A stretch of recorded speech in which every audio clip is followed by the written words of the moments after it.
What's your name, my friend? Carl. Carl, would you do me a favor? Could you watch my car?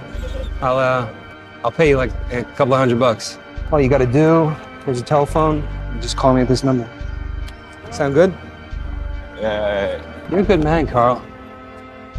Hey, Carl. Thank you. Thanks for remembering my name, Mr. Sugar. John. John. As promised. Thank you, sir. Thank you, sir. Uh-huh. Here's your, You know what? Keep that. All right, I want you to find somewhere decent for you and Wiley to sleep tonight. Yeah? Yeah. Okay. Yeah. You got any family, Carl? I got a sister in Milwaukee.